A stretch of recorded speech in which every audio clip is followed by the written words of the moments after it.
Hello, everyone. We're back for our second lecture tonight, and we're going to be listening to Kathy Yuen. It's interesting when I think of when I met Kathy. I met Kathy very early this year.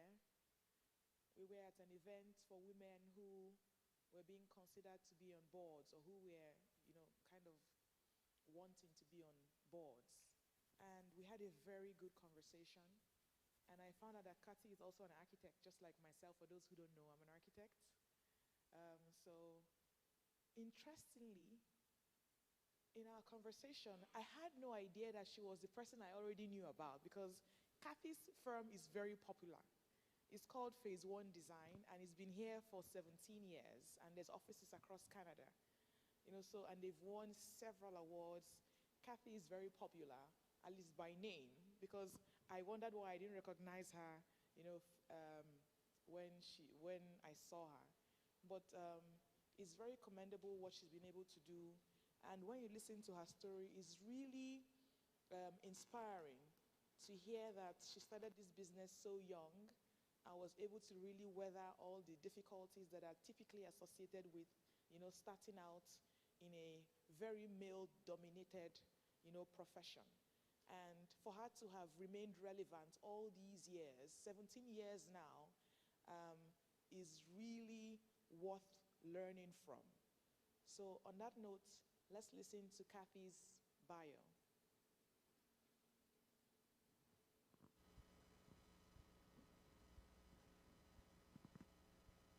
He is an accomplished business leader, renowned entrepreneur, and highly successful CEO. With a proven track record of delivering outstanding results, Kati has carved out a reputation as one of the most dynamic and innovative executives in the business world today. From a young age, Kati has always had a passion for business and entrepreneurship. After graduating as an architectural technologist in Calgary, Alberta, Cathy quickly rose through the ranks of some of the most recognized construction companies in Western Canada as an on-site construction project manager, establishing a reputation as a top performer. Cathy's entrepreneurial spirit eventually led to the founding of Phase One Design in 2016, a highly successful business that has rapidly grown into one of the most respected and innovative companies across Western Canada with office locations in Calgary and Vancouver. Under Carter's leadership, Phase One Design has achieved unprecedented success. Phase One Design has designed over 700 homes across Canada, Victoria to Nova Scotia. The firm has been recognized across North America with over 32 nominations and awards. Their designs have been featured in publications across Canada, including House and Home Magazine, Best Home Magazine, The Globe and Mail, and many more. As a visionary leader, Cathy has a unique ability to identify emerging trends and opportunities and to develop innovative strategies to capitalize on them. This has allowed Phase One Design to stay ahead of the curve in a rapidly evolving marketplace and to maintain its position as a leader in the industry. Cathy is a well-recognized business leader, public speaker, and educator for the design and custom home community. She has spearheaded many community initiatives such as educational seminars, regular stage appearances with HGTV celebrities at numerous Home Plus garden shows, founded a YouTube channel, Custom Homes with Cathy, and has been nominated twice for RBC Women Entrepreneur of the Year. Outside the office, Cathy is passionate about non-profit causes and also furthering her business knowledge. She served as a volunteer director on the board for Horizon Housing Society for 5+ years and was a TEC Canada member for 7+ years. With Cathy's exceptional leadership skills, unwavering education, and unparalleled business acumen, Phase One Design is well positioned to continue its rapid growth trajectory and to remain at the forefront of innovation in the industry. Let's welcome Kathy to speak over the next 30 to 40 minutes. Thank you, Chica. Hello, everybody. just waiting for slideshow.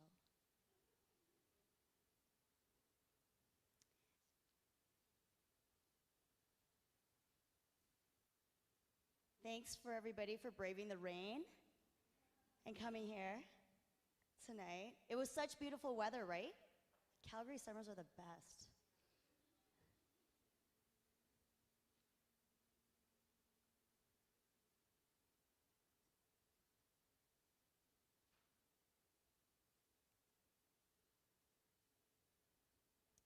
Well, you know what? I'm just gonna get going. Who needs slides? They're overrated. Oh, of course I say this and now the slides come on. All right. Well, hello everyone. My name is Kathy Yuen. Thank you so much for the beautiful introduction, Chika. That was very impressive. Thank you. I am the CEO and founder of Phase One Design. I was 26 years old. I gave 3 weeks notice to quit my very high-paying job as a project manager.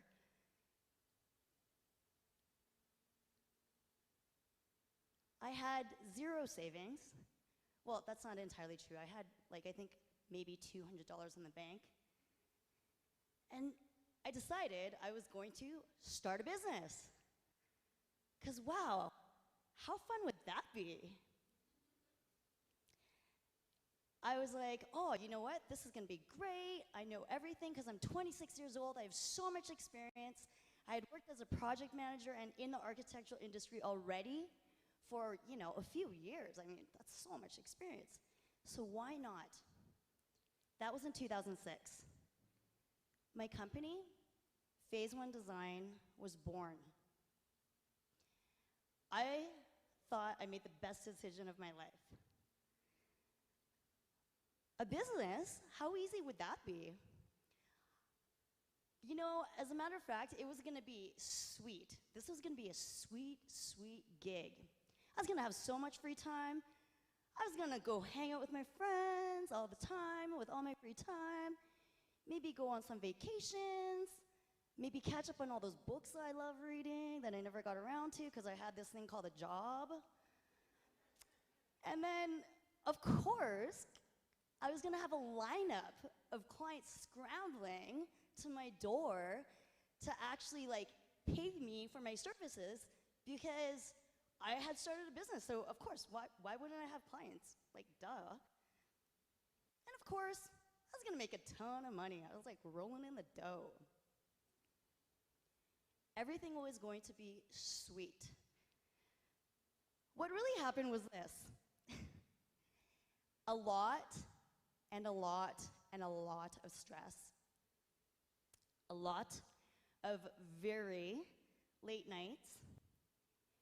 And the funny thing was, I was actually going nowhere. I was making 0 progress. That whole lineup and crowd of clients I thought was going to happen looked more like this. This is a tumbleweed rolling by itself across the desert. So basically 0 clients. Because I had no experience in sales and marketing. I was like an architecture person. Like, what did I know about business? And of course, there was the financial issues. Because, you know, when you don't have a job, and when you only have $200-ish in the bank, that doesn't really get you very far. But somehow, I stand here before you today, 17 years later, and made it work. Made it happen. Thank you. And 17 years later, I have learned so many lessons. I have failed so many times. Like days when I like literally wouldn't even get out of bed. Like I would sleep till noon. I'm like embarrassed to admit this. Like sleep till noon just because like I was like, no, I'm not doing this. Not today. Today's not the day. And then like wake up and then eat like potato chips for breakfast. Like a bag, a whole bag. Like the big bags, not the small ones. But you know, tonight is not about me. Tonight is about you guys sitting here in the audience. Because what I'm gonna do is I'm gonna share the lessons that I've learned along the way and in the hopes that it will help you also find your pathway to greatness. And that doesn't necessarily mean that you have to go out and do what I did, because don't do that. That was kind of stupid, to be honest. I was 26, okay, so I'm gonna, and not that 26 is a bad age, I'm just saying, like, I wasn't very smart back then. But I believe that every single person sitting here today has the potential to do something amazing and great. And whatever that journey is, it doesn't matter how old you are, what your background is, what your education is, doesn't matter your sex, your race, where you came from, none of that matters. It's just, there's only a few things that matter, and that's just that you want it. And my hope today is walking away that one of the lessons that I share with you today will help you on your journey to greatness. So let's get started. So lesson number 1 is develop great habits. So you know that saying, show of hands, who's heard the saying, put your, you know, when you're not planning, they tell you to put your oxygen mask on first before helping others. Show of hands, we've all heard that, right? Okay, so sometimes, you know, people say, you know, that sounds a little selfish, Kathy, to actually do that. Like, why would you actually do that? Well, lots of different reasons, because if you're not taking care of yourself, you can't take care of other things. Like, if you want to start a business, you can't take care of that. If you're a student, you're going to school, you can't get grades in school. The most valuable asset that you have here today, and more valuable than money, is your mind. And in order for your mind to function at its optimal state, there are things that need to happen. And you know what? I don't like to complicate things, so I'm just going to say the 3 things that for me have worked year after year and after year. When I fall off the wagon and stop doing these things, I can actually feel my mental state disintegrating. So that's really like eat well, sleep, and work out. So I'll just kind of touch on each of these things very lightly. So eating, like literally eating healthy, I don't think that's, you know, we've all heard that. That's super important, but so basic that I think a lot of people forget about it. Sleep. Who here sleeps like more than 6 hours a day? Show of hands. Oh, wow. Oh, this is good. I've asked other people this. Hey, you know, I remember a time when it used to be like really cool to be like, oh, guess what? I got away with like 3 hours of sleep last night. I used to be like that too. But studies actually show, and I won't get into it because I'm a book nerd, you'll find this about me. But I read a whole book about sleep. It's the science of sleep. And long story short, you need 7 hours of sleep for your mind to operate at its optimal state. So if you're not thinking clearly, how on earth do you think you can perform optimally? So sleep is important. Working out, again, exercise, all that kind of stuff. Again, we all know this. Easier said than done, though. A lot of people don't do this. But literally, if you try this, I challenge every single person sitting here today, if you try this even for 2 weeks, it will change your life, literally. You will think better, you'll feel better, and it's just a domino effect for whatever you're trying to accomplish in your life. One of the best books, has anybody read this book, 5 a.m. Club by Robin Sharma?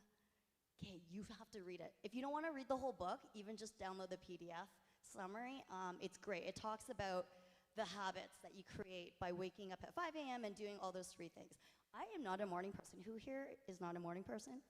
Yeah, like I don't think humans were like born to be morning people. This book actually changed that for me, and it literally changed my life. So great read. Feel free to take a photo. I'm gonna like suggest a whole bunch of books and resources in this presentation today, so feel free just to take photos. The next one that's really great is Atomic Habits. This is one of my newer reads. It just talks about how to create good habits. Because yeah, I think as humans, like even for me, like I struggle to create habits, but it is life-changing. All right, so habit number 2 is set goals. Okay, so you know, everybody's heard set your goals. But yes, goal setting is absolutely important. Even more importantly than setting goals is how you set goals and how you manage them. So I'm gonna share a few things with you that has worked for me, and I'll tell you why. So writing down your goals on paper, like not your phone, like literally writing them with your hand with a pen and paper is extremely powerful. If you actually read scientific studies, you are 40% more likely to accomplish your goals when you write them on paper than if you don't. Even on your phone, there's, again, I won't get into the science behind it, but there is science behind this. So for me, what I do, I actually write my goals down, and I actually look at them every single morning. It takes me 5 seconds, but I have it written in a notebook, and I look at it in the morning after I work out, after I do my 5 a.m. thing. The other thing that you should do with goals is you share them with other people. Because the minute you share them with people, you kind of feel silly when you don't accomplish them. So it kind of triggers something in the back of your mind. Even if you don't 100% accomplish them, you will actually make progress towards them. I'm going to share something with you that we use actually in my company, in my business. It's called, whoa. Uh-oh, it's going the wrong way. There we go. I was trigger happy there a little bit. So this is called a scorecard. So what you see on the left-hand side, that's like measurables. This is in a business setting. And then the first column is a goal column, so like warm leads, 25. And then each week, we actually track them in my company. And I'm not saying you need to get to this level of detail, but I can tell you right now, just this one simple exercise has accelerated my company where, like I was actually just telling Chica today, we're doubling the size of my company in 6 months, which is like insane. But it has actually allowed us to do this. And you can do this with both your business and your personal goals. And so you pick like a goal that's actually just beyond what you think you can do, because you want to set the bar high, and then you just track the numbers. Hitting the goal isn't the only purpose of doing this. It's seeing the trends. So if your numbers are going up or going down, then you know, okay, I'm doing something right, or maybe I'm doing something wrong. So just a tool. This tool is actually from a book that I love. My entire company literally runs off this system that this book talks about, not just my company, like hundreds of thousands of companies around the world. It's called Traction by Gino Wickman. The system is called EOS. I'm not getting paid for any of this, by the way. I just really, truly think this book will transform your life as well. All the books I'm sharing with you today are like transformational. So check it out. Habit number 3, be kind to yourself. So what I mean by that is, you know, we're all human. I stand up here and I'm talking about all these like wonderful things we're gonna do, but the reality is sometimes you just want to sleep in, or, you know, eat a pizza, like you don't have to eat healthy all the time, or you don't want to go to the gym that day, whatever. And you know what? That's totally okay. So just be kind to yourself. Self-love is more powerful than you think. Okay, lesson number 2. Surround yourself with great people. So, who's heard this saying? I think we've all heard this. It's not what you know, but who you know. Show of hands. I can say that over the last 17 years, actually more than that, like since I've started my career, I've done so many things, went to so many courses, tried so many strategies, but the one huge thing that has accelerated not just my personal life and career, but my business, is who I know. So how do you do this? How do you surround yourself with great people and make sure that, you know, that's working for you, and making sure you're happy too at the same time? So the first tip I want to share is be intentional. So, you know, it's not just, I very much believe in the saying, you become the sum of the 10 people you spend the most time with. Has anyone heard this before? Yeah, I 100% truly believe that. So, you know, for me, I'm a part of a lot of CEO groups where I talk to other people who are in business. To be honest, I did this even right when I started my business. And I would walk into these rooms with like not even a year of business experience, and I'd be sitting around with like people with like 5 to 10 years of business experience. And I learned so much. And surprisingly, they actually learned some stuff from me too at the time. But you know, it's still to the same part of those CEO groups. I'm not saying you should join a CEO group, but whatever your goal is, go find those people and hang out with them more and make friends with them. They will inspire you and give you new ideas of things that you didn't even know existed, and that will accelerate your career. Be proactive. So instead of just, you know, going online, like everything's so online right now, and that's great. Like there's a lot of ways you can connect through LinkedIn, Instagram, all those platforms. But going and like to events, like this is how Cheek and I actually met at an event, a face-to-face event. And, you know, we've all walked into those rooms, even though like I'm very outgoing, sometimes I walk into these rooms and it's like terrifying. You're like, oh my God, I don't know anybody here. But you know what? Who cares? Just go talk to them anyways. And if they don't like you, who cares? You're never gonna probably see them ever again anyways, so who cares? So just challenge yourself to do that. Invest in relationships. Okay, I used to do this all the time. So I would walk into like an event or something, a networking event, and I would just try to hand out as many cards as possible and then get as many cards as possible. And then they would just end up in like a pile on my desk. Like, I don't even know why, but I think a lot of people just do that. So don't do that. What you should do is, pick a few key people and invest in those relationships. And open your mind and, don't go to meet somebody just because you think they can do something for you. Because you never know where that relationship is going to go in the future. There's relationships that I started 15 years ago where I didn't think there would be any sort of like business connection or anything like that. And then boom, they become like your best connection ever 15 years later. So just don't discount everything and have an open mind. Be genuinely interested in people. So, when somebody's talking, actually actively listen. I know that sounds really straightforward, but oftentimes, especially in today's society with technology, you could be standing there having a conversation, but you're literally not even listening to what they're saying, So, and when somebody says, yeah, hey, how are you? And then everyone's like, oh, great, how are you? And, they're gonna say great back, because if they don't, it's like really weird. But yeah, just really be like actively engaged in conversations. It's about the quality of your relationships, not the quantity.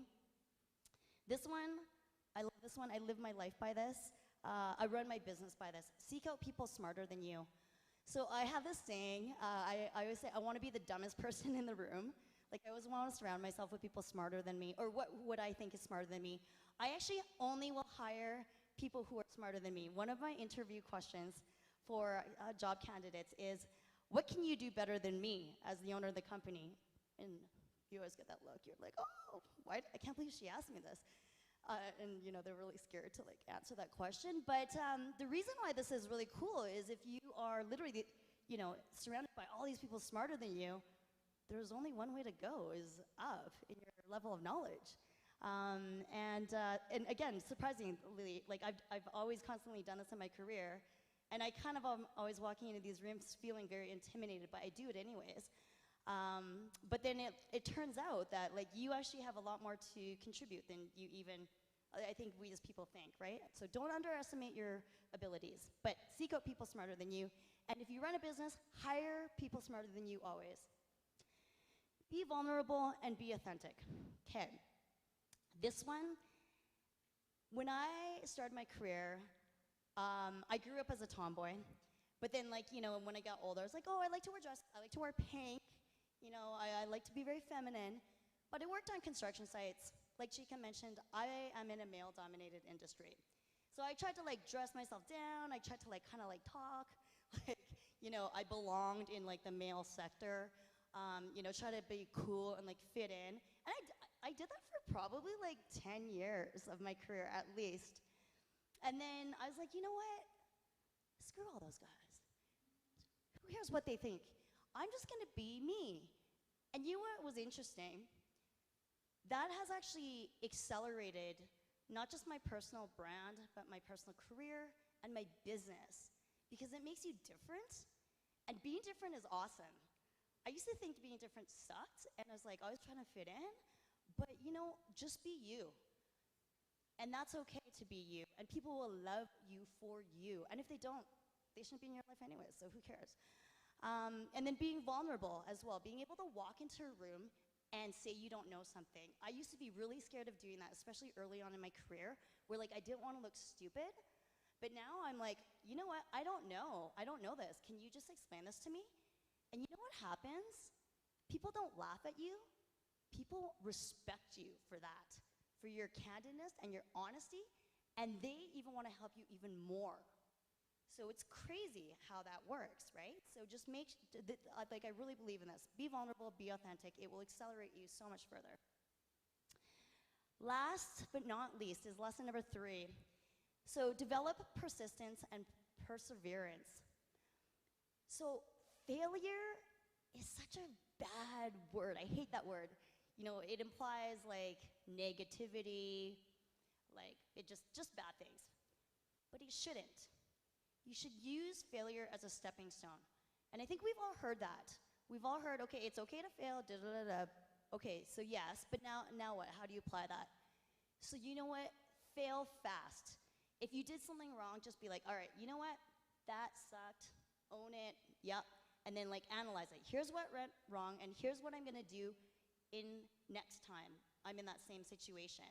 Instead of dwelling on it, and like, you know, I know easier said than done, trust me, I've sat like with my head like this in the middle of the night a few times, like just beating myself up for screwing something up, but we're all human. It's gonna happen again, and again and again, but it's how quickly you recover that defines whether or not you're using that failure as a stepping stone or not. Oh, I was gonna tell a story. Do I have time for a story? How much time do I have left? 10 minutes. Okay, so my company I started in Calgary. So I've had my location in Calgary for 17 years. Vancouver I've had for 8 years. When I started Vancouver, it was the worst experience of my life. I thought I knew everything, and I shouldn't have. Like, I feel like I'm telling the same story again. I should have known better, but you know, I did a business plan. I went and I got a whole bunch of money together. The BDC financed me. I had to sign all these personal guarantees, which basically means if I default on the loan, they're coming and taking my house. Like, I am now personally liable, which is very scary. And you know, I thought I put all this planning into it, and then so I went to Vancouver. Here I was, fast forward like 2 years after this happened. I burned through all the money that we lent. I had like 0 clients. It was basically like a repeat of like when I started the company. And I remember sitting in my office. It was the day before Christmas break, and it was like dark, and it was like so cold out, and I didn't even care. Like, I was just like so frustrated. I was just like devastated. I was like, I can't even believe I'm here. I'm sitting in Vancouver. My family's all in Calgary. I canceled my flight because I had work to do. Even though I had no clients, I'm like trying to get clients, and it was just a way harder expansion than I thought.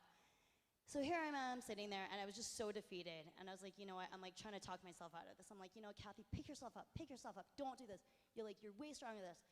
But I was like, okay, you know what? I'm just gonna do something crazy.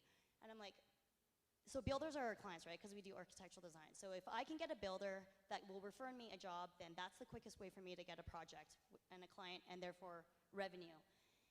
So I was like, you know what? This just isn't working. So you know what I'm gonna do? I'm gonna Google like 50 builders, and I'm gonna call them right now, like the day before Christmas. It was like 12 noon, I think. Like, who picks up their phone then? But that's what I did. And I was like, I think I talked to probably about 30 to 40 builders in the period of like 5 hours. Like, I literally just like cold called every single person, and I didn't even care what they said. And has anybody here cold called? Oh my God, it's like I used to think it was the worst thing, but actually it's the best thing. It's hard. Like, people are so mean.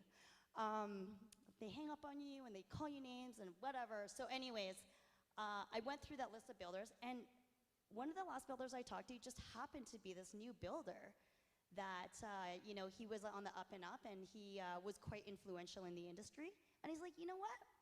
The designer I'm working with right now is like dropping the ball all over the place. I'm actually looking for a new designer. I'm like, oh. And I was like, you know, like trying to keep my cool. I don't want to like get too excited on the phone. And I'm like, oh yeah. And I'm like, we should set up a meeting. And he actually met with me that day. And I'm like, what?